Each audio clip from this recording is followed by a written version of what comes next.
my sis-in-law for me. As I was having it, a piece of chicken fried in turmeric, a little experiment by my mom-in-law, is served. It tasted so good.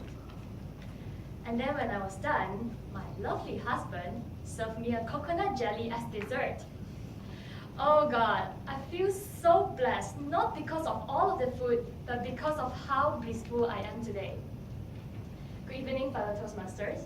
The story that I've shared just now is not to show off to you how loved I am today, but I would like to use it to actually share with you about how I've managed to attract so much of positivity in my life by actually practicing 3 important attitudes. Yes, you hear me right. It is possible. With the right attitude, we can manage to attract positivity into our life.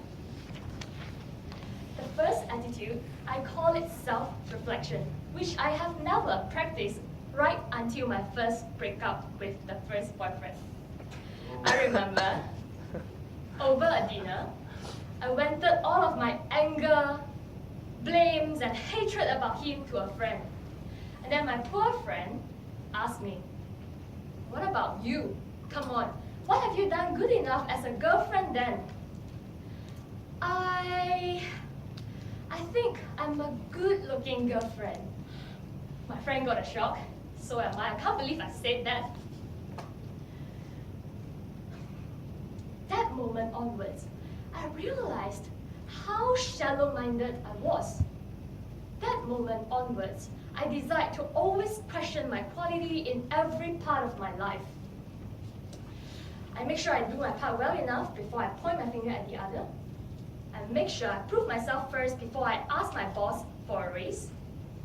And sometimes I make sure I massage my husband because I know I'm not the kind of wife who cook.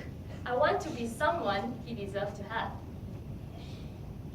Self-reflection has created a positive mindset, a positive energy in me so that I can always step out of comfort zone to become someone better. As I've aged, the cruel fact about how short life is has become more and more vivid to me. I think God has made our life short so that we can always focus on what is truly important. And this is the second attitude I want to talk to you about. Before I've landed on my current job, I was in the best position of my last company. I was the top sales. My bosses loved me and relied on me. I've made quite good income. But deep in my heart, I know those are not the most important things. What actually matters more is if I am happy in my day-to-day job, which clearly I wasn't, because, like William have introduced me, I like singing and eating more than talking. I was constantly making myself to be a good talker as a salesperson because I have to. I realized I will burn out soon. If it's not one day, if it's not today, it will be one day. And then, like the quote Wanja has shared in our group chat, she said, "Don't wait. The time will never be just right." At the peak of my career, I tendered my resignation letter. With no regrets, I leave.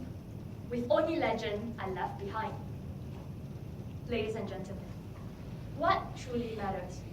It's a question I always ask to keep myself on track so that I know there won't be a day I look into the mirror and realize I'm old enough for nothing I desire. The third attitude that has actually attracted positivity into my life is called people-mindedness. It is an attitude to care for people as much as you care for yourself. Just like coming to Toastmaster. I can always come to give a speech and then I go home. But I chose not to. Because I believe achieving my dreams is not the only thing that matters.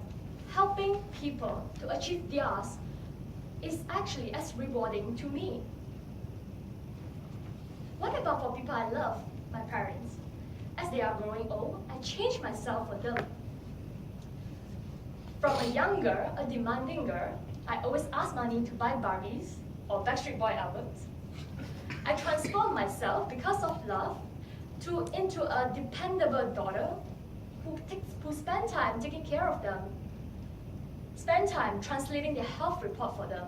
And I must admit, sometimes it takes a lot of patience to communicate with our parents. But I'm so proud of myself because I'm able to love them with action. The rewards for being people-minded is very intangible. And because of its intangible, it's something that money can't buy. It brings joy to our heart beyond words can describe. The three attitudes that I have: self-reflection, focusing on what truly matters, being people-minded, have led me into a life that I fervently love. I am not a very smart person, but with every little achievement that I have today, it is because I have applied the right attitude in the beginning. Trust me when I say, when you have the right attitude, the universe will do its magic to protect and support you to success, because the world needs people with the right attitude. Back to you, William.